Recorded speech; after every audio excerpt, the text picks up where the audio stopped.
And the one thing that I remember in high school that used to be emphasized a lot was the role of the camera, right? You always had those people that always wanted to just capture moments. And it was such a beautiful thing. But there's one person in particular who captured a moment that changed the trajectory of a struggle globally, even in the Western side, right? And I'm going to get into the nitty gritty, right? But today, the Dr. Sam Nzima Foundation continues his legacy using photography to educate, uplift, and empower young people across South Africa. And also, I just want to add two more countries, Angola and Tanzania, and I'll explain why, right? And Dr. Sam Nzima, whose photograph of Hector Pieterson during the 1976 Soweto Uprising not only shook the world, but became a timeless symbol of the youth struggle, injustice, and resilience in South Africa.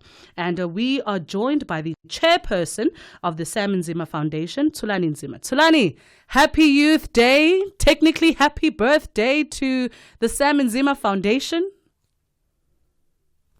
Ntsako, good morning and happy birthday to you as a youth and happy birthday to all of us as a country. I can see you're brimming with a smile of a youth. The energy is there and it's a good day. And it is called Youth Day for a reason. Yeah. It's because we honor and recognize the contribution of the youth of 1976. I mean, if as the youth I'm not cultivating the energy of a young person, I don't know what I'm doing here. I might as well just switch off the mic and go home, honestly. You're doing the right thing, actually. There are different places that are more exciting than where you are now. So you could have been anywhere else, Unibusa somewhere, Holy Munati Kaika, but you decided you want to give this day the decorum and respect it deserves. So kudos for you. Thank you so much. And honestly, for me, I'm just happy that Nzima is running the Sam Nzima Foundation. A lot of the time, legacies, you kind of find them sifting through the generations, right? You guys understand the assignment. You know what your father did, and you know the legacy that he left behind. So talk to us about that. Today it could be a bittersweet day for families like yourselves, families like the Petersons, families like the Makubus, and alike. Right? What does this particular day mean, especially for that photograph, remembering how monumental it was to the world? First, let me say, being a darkie and the firstborn in the family, I have no choice but to lead my dad's legacy. And that's an African thing. A lot is expected of me as Sam Nzima's firstborn son. And for all of us, the Makubus and the Petersons family, we remember this day with a mixed feeling. In the first instance, when you look back to the tragedy that happened on June 16, it's a very painful moment. And the loss of our father, Sam Nzima, was equally a very painful moment. But the joy and comfort we have is in the fact that all of them didn't die in vain. They died for us to enjoy the democracy that we're enjoying today. They have actually left an indelible mark in the history of this country. There are still a lot of question marks that are raised about what happened to Mbuyisa Makubu. I think as a country, we owe it to ourselves find proper answers and closure on what happened to Mbuyisa Makubu. We also want to honor the family of Hector Pieterson at a young age who probably didn't even know what was happening at the time. It was just like any other little child who would take on to the sister or the brother when you're going to the shops or going to something that seemed exciting to him. He died an innocent child. But like many others, the martyrs that have watered the spirit of freedom that we're enjoying today. So we those are the kind of mixed feelings that we have. You remember when my dad took the picture, the first few years was full of regret because he was harassed thoroughly by the police. He became the state enemy, not number one, but he became a state enemy. And for that harassment that followed, he regretted having taken the picture. It was only later that he made peace with it and said, I was just doing my job. And then as time went on, seeing the impact of this picture across the globe, you have actually articulated some of the impacts of this picture. If it was not for this picture, the trajectory of our struggle would probably have been flatter, longer, for a longer period of time. You mentioned countries like Angola, Tanzania, and Zambia. Those countries were actually put in that situation when they looked at the agony and brutality of what the apartheid system was capable of. It is for that reason that the anti-apartheid movement was formed in London, picketing on a daily basis for the release of Mandela and the release of all prisoners as well as unbanning of political organizations. So this impact, this picture had a massive impact in where we are now. So interestingly, I just want to provide some context for our listeners and why we mention Angola and Tanzania, right? So when the picture was released on the newspapers, because it happened just, please correct me if I'm wrong, if it's not the same day, it's just a day after, but it was quite an explosive media storm that happened when the picture was released, right? And was published. And there were some youths that were part of this struggle that now had to exile into Angola and Tanzania. So Angola and Tanzania opened up their borders to teenagers, mind you. I think maybe let's also put numbers to it. Teenagers that had started the march and had gathered together, to kind of bring the march together. And they went into Angola and Tanzania. And that's why it's so monumental, because that picture opened up the borders, right? And I think I wanted to kind of draw a comparison between that and the role of media in everything that we do, right? We've seen a rise in digital media and how the youth are cultivating digital media to bring about change in society for whatever reason, i.e. GBV, femicide, the likes. What is the role of photography, the role of digital media and media in general in communicating messages that are happening on the ground? I feel like sometimes it gets lost in translation through, through sensationalism, for example, and propaganda. Yeah. Okay. So here's the thing. Firstly, let me correct you as you offered to be corrected. The picture was actually published in the afternoon edition of the World newspaper on the same day, June 16. A debate which was in the editor's room was whether to use this picture or not. It went online. Well, it was not online, but it was published in the afternoon. It hit the frontline pages. And the following day, it had then reached the international networks through Time magazine. That's when it hit Russia and other places such as Tanzania, Uganda, and Angola, all other countries.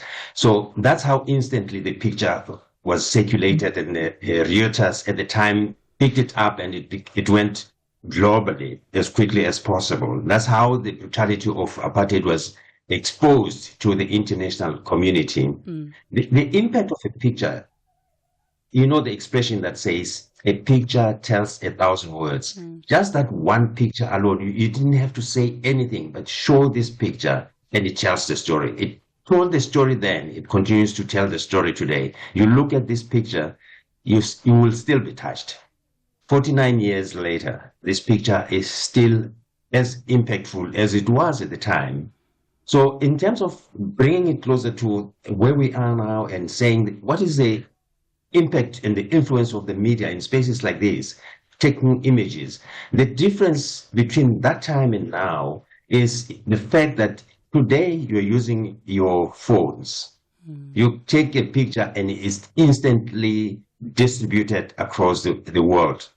At that time, my dad, you had to take a picture, go and process it in the dark room, and there will be a debate as to whether to use this picture or not to use it. Today, you actually need no permission from anybody. You take a picture and send it. That is very important to do this, because that's how instant gratification and communication of messages happens. And also today, with your digital cameras, you don't run out of films. During the days of my father, you would run out of a film and have to reload it. You would lose certain opportunities at that time. Mr. Nzima, let's take a short break. When we come back, the conversation continues. It is at 9:21 Central African time. We'll be right back. Download the SABC app and take Channel Africa with you everywhere you go.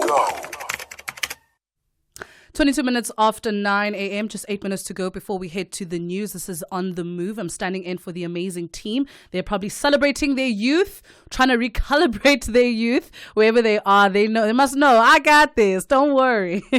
And speaking of the youth, I think it's so important to kind of highlight where we are now and look at where we are now. And Mr. Thulani Nzima, who is the chairperson of the Nzima Foundation, we're having a conversation with you now. And, you mentioned something. I want to just reverse the 18-wheeler truck for a moment. You said that, I could have been anywhere, either enjoying my youth, going out to drink or whatever the case is, but I'm here. And I think my concern as a youth now is the immediate association to hedonism, materialism, and our youth. No longer to activism, socialism, and general activism in our world and kind of being a global citizen. Where would you say we are as a youth right now, and what's missing? What are we not doing right? I don't think I want to put it squarely on the shoulders of the youth alone. That you can talk about respectfully the missing middle in terms of the connection, intergenerational connection. The problem is that our government is also encouraging certain things that are not talking to the youth. Let me give you an example. Today we're celebrating Youth Day, but can you take a step back and locate what this Youth Day is all about? What is it called? What is it in fact supposed to be called, for that matter? This is the June 16 Soweto Uprising. It started off as the Soweto riots. Then it moved to June 16 Uprising. Now today is called the Youth Day. If people have no context of what this is all about, they will be lost. That's the reason why they have no relation to June 16 and its significance. So that is the first important thing. So, and as a nation, for as long as we keep diluting the impact and importance of these kind of historic days, we are drifting our youth away from understanding the context of our struggles. And if you look at other nations, such as the Jewish Holocaust, many years ago, it happened long before June 16, 1976, but you dare not forget that day. The Voortrekker Covenant that takes place at the Paul Kruger Monument in Pretoria is commemorated with such emotions and dignity. But what's happening with us? Why have we now changed Dingan's Day to something else? Why have we changed March 21st Sharpeville Massacre to something else? And we expect our youth to respect us and our youth to understand that this day is supposed to be commemorated, not celebrated. Commemorated with emotions and dignity. And we're not saying stop your life, but we're saying at least have context as to what this day is all about. Why do we keep changing it? So that is one of the things. And then we turn around.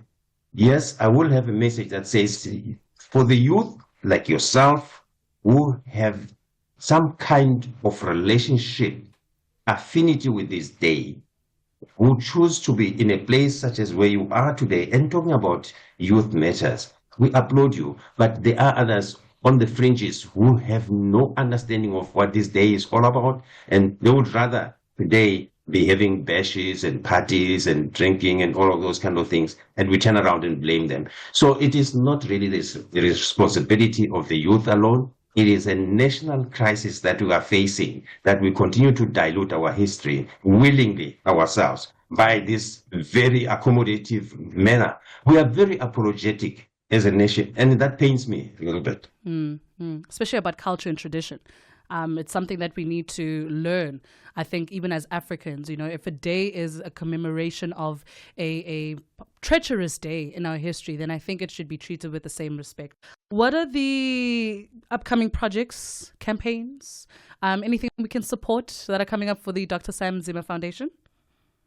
This is the first of the in the menu of various activities and events that you can support. The exposure that you're giving us through your media platform is very important. When we commemorate the Nzima events, in fact, we call them commemorative events because we have a series of activities. Yesterday, we had Golf Day in honor of Nzima. The TUT Bombela campus students had a netball and soccer semi-finals. Today, they will be playing the finals and will be rewarded with a floating trophy and the medals with the Nzima logo on it. And we are having the big one, the memorial lecture. Very fortunate to have Professor Bitika Ntuli, who is going to give us the keynote address on a very interesting topic. 49 years since June 16, 1976. We're asking the questions, lots to celebrate or lots of disappointment. The students of TUT also had a photography competition inspired by the photo of Sam Nzima's Hector Pieterson picture. What are the current pictures that students can go and take and then tell their own stories inspired by this picture? We already have 3 top students who presented something very interesting. So these are the kind of things that we are doing, but we try and keep the calendar occupied with the commemorations of Sam Nzima. After this golf day and the memorial lecture, in August, we are back to Soweto to have a golf day. We will then go to Polokwane to have yet another golf day. So these are the things that we do, and we have a community outreach program embedded in the Sam Nzima golf days where we reach out to needy and beneficial organizations that we donate funds to pursuant to Sam Nzima's dream of developing communities. Thulani, I'm really excited about all the projects you have, and please share them with us. We'd love to continue the conversation. And just on a personal note, Dr. Sam Nzima is low-key the reason why I'm actually here today, because my father became a journalist because of Dr. Sam Nzima, and then that kind of trickled down because I'm also a firstborn, so you always have to continue the legacy. So I'm thankful for Dr. Sam Nzima because none of this would have really happened if it wasn't for him. If my dad didn't step into the world of journalism, then heck, I probably would have gone the more corporate routes. Yeah. Absolutely. No, we thank him for grooming you and directing you to a very safe space such as where you are now. I think the youth of today is looking for role models like you, people who look like them, who are their age, who talk their language, can reach them on the social media platforms.